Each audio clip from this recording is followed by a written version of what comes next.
Hi guys, welcome back to Saturday with Mammie K. How you doing, Mom? I'm doing okay. All right, we are ready today to make thick cut pork chops. This was Mammie K's idea, which I think is phenomenal. I think that's going to be a good idea. And we'll have it with some fried sage and pickled red onions. The one element that's missing, and the person responsible for it will not be named, is I had planned a traditional plum puree, so mashed potato with it, just a buttered mashed potato.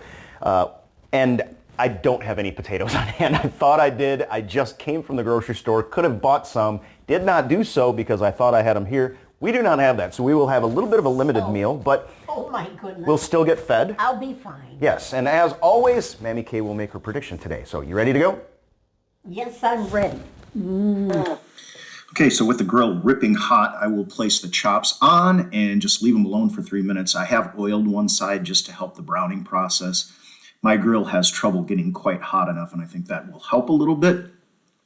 But I have straight grates, so I'm going to let this sit for 3 minutes with the lid closed but propped because I don't want to retain the moisture. I want the moisture to be able to escape so we can get it. Then we come back after 3. We've got straight grates, so again, I turn it once I figure out what angle I need here. And that'll give us the nice crisscross pattern. It's not necessary, but this is presentation side, so I'm going to be a little more careful to make that look good. Close it up for another 3, let it sear, and it's time then to flip these guys over. But while that's going on, we can fry our sage, which takes just about exactly the right amount of time here. We'll take the big pieces. I took a couple of nice pieces out first. We're going to use these really for garnish. And then I did chiffonade, so ribbon cut some other leaves, and I'll be throwing those on in a minute.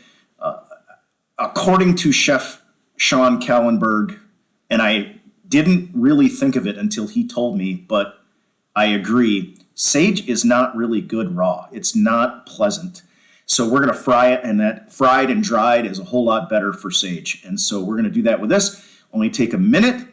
Checked it there for a second and wasn't quite ready, but I do have olive oil here, so that's a low smoke point oil. So I'm not heating this real hot. And all I got to do is once they get a little color on them, flip them over. And again, that will improve the flavor as well. I guess it kind of mutes the flavor, and maybe that's partly the point. But this is basically going to be a garnish. It'll be a nice addition to our dish.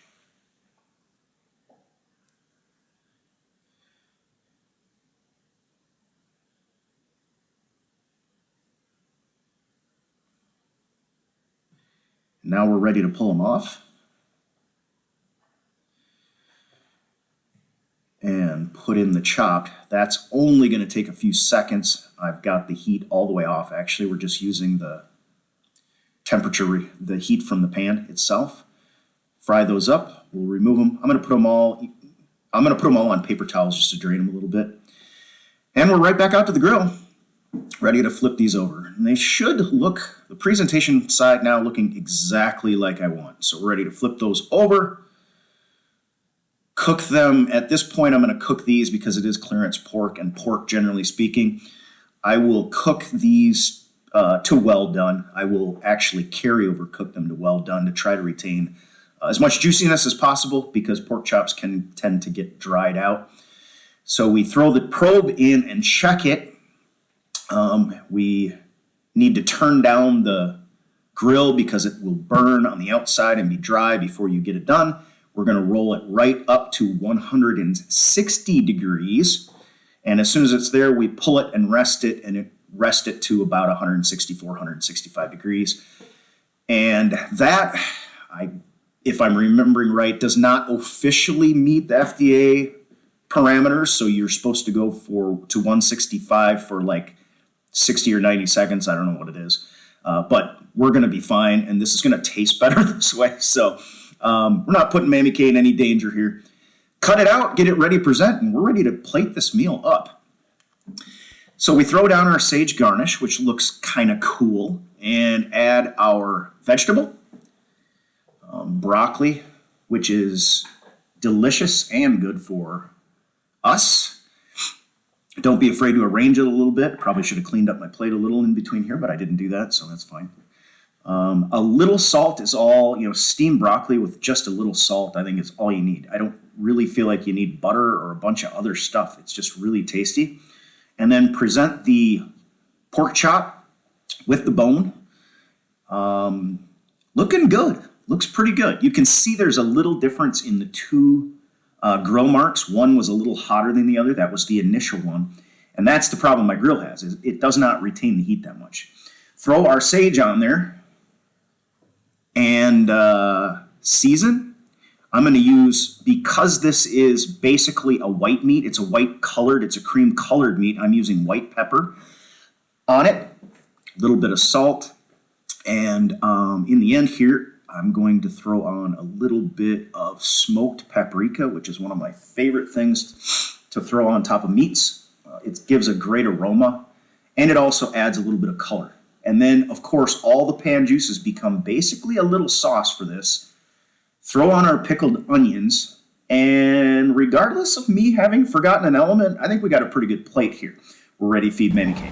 Okay, guys, we are ready for Mammie K's game prediction. I don't know if you know, but David Bakhtiari is doubtful for this one, so he may very well not be available again. Oh, no. I don't know if that changed, so now you can take 14 points off your Packers prediction.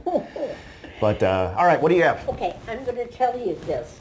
I was so impressed by the game last week. It was against a very unimpressive foe, so... And so I'm putting my bids into the Packers again, but I believe it's going to be a kind of a tough game. Okay. And the score, I believe the Packers will be 28 and the Bucks 24. Okay. All right. Very 28-24. close. We'd love to get a victory here. That would really say Yes. something. Do you think they're going to run the ball a lot, throw the ball? Alan Lazard is still injured. Christian Watson hit the injury list with a hamstring, I think, this week. No. Well, I think maybe they'll do a little both. Okay. I think. I'm sure they'll do a little of both. I mean, It is a football I'm game. sorry, but I mean, I just think that they're going to be playing a lot of guys and mixing it up. Well, yeah, if they've got injuries, I love yeah, that. that's a very good point. That. All right. That's great. All right, guys, well, that will do it. We are going to let Mammie K eat. Actually, give it a try, see if we're good. I kind of want to know. Oh, we're good. You're going to have to cut. We We should be good, but It smells. that's your meat right there. You don't have to fight with the rest of it. It smells Your tenderloin. delicious. And I did cook it well done this time Oh, because you it was did. clearance pork, so I put a little more cook on it. Sure. I'm going to have to start cutting Mammie K's meat for her like she used to do when I was a kid, I think. With my arthritis hands. It smells very, very good.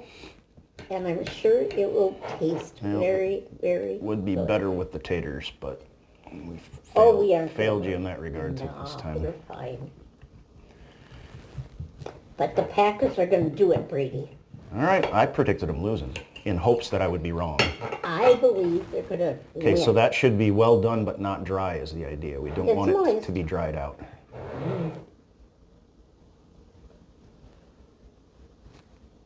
Good. Good? All right. Great. Okay, guys, that'll do it for us for today. We're going to get Mammie K back to her apartment to meet my brother, and we will see you next time on Saturday with Mammie K. Go Pack.